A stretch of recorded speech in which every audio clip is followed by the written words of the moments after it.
Сен анау отырған қара атты көрдің бе? Иә. Мен сол атқа мінем. Ал мен анау қоңырға мінем. Анау қоңырға дейсің бе? Сен анау отырған есекті мінуге жарайсың. Ей, мен қазір шапқанда шаңын жұтасың.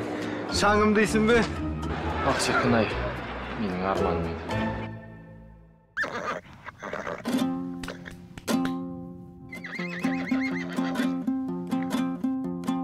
Осы есекке тастанды мінгіземіз-ау деймін.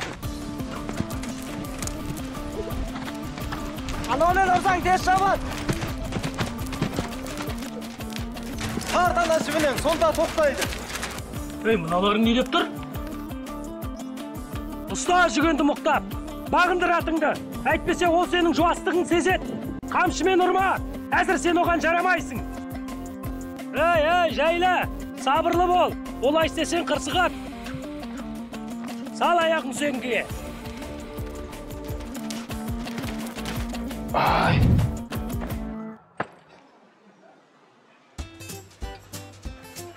Ештерің сымбапты ғой төр, қолыңда кел.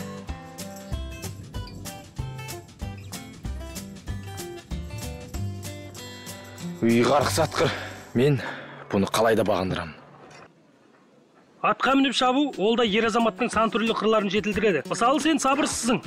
Жылқы оны сезіп тұр. Қаласаң, атқа міну мәдениетін үйретейін. Тек менің шаруама жарасаң болғаны. Мен сізге көмекке жарар ма екем? Дастан, кел, суға түсіп қайтайық. Уақыт өтіп жатыр, күнге жаңып кеттің, болсаңшы. Мен Дастан жібермей жатқан сияқты ғой. Өздерің бара беріңдер, сосын арттарыңнан еремін. Дастан, саған біріншіден ата-әжелермен таныс болу керек. Бұлар танымай жатып, жылқыны бағындырам деп ойлама. Отырған екен. Асықпа. Шылбырды ұста. Жүген, ер тоқым. Қазақта не болса соған ат қоя береді екен. Қазақта не болса соған ат қоя бермейді, сен мұқияттың да.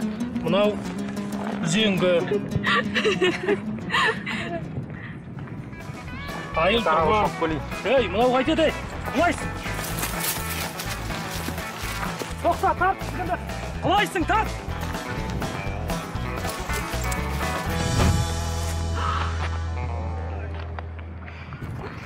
Ай, бауырмай, алдым ба жауабыңды. Атауын білмей алысқа жаппайсың деген атам қазақ. Не болса да құлауға жалықпайды екенсің. Тізгін дедіңіз бе? Иә. Қайсысы?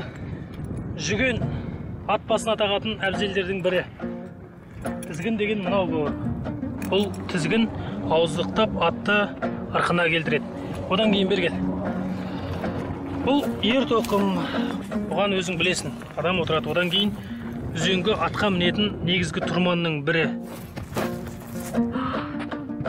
Бұлардың барлығы адамның абыройынан хабар білдіреді. Соның бірі қамшы бауырым.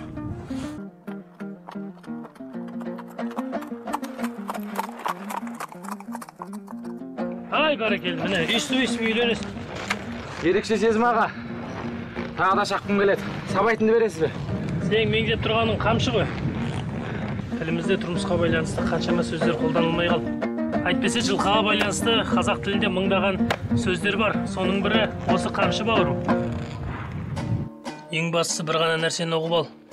Қамшы болсын, домбыра болсын, ат әбзелдері болсын, таза қолмен, таза ниетпен жасасаң, қазақтың кәсіби өнерінің киесі болады. Сен өзің қамшының қанша түрі бар екен білесің бе?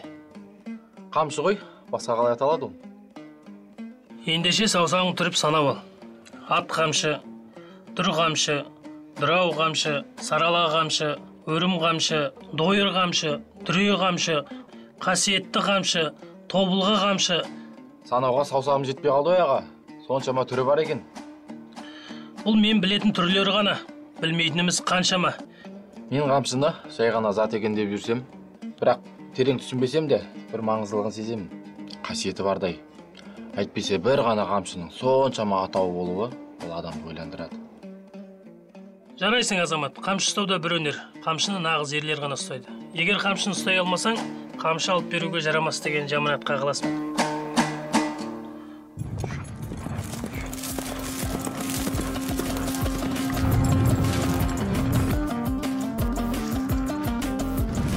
Дастанды қараш.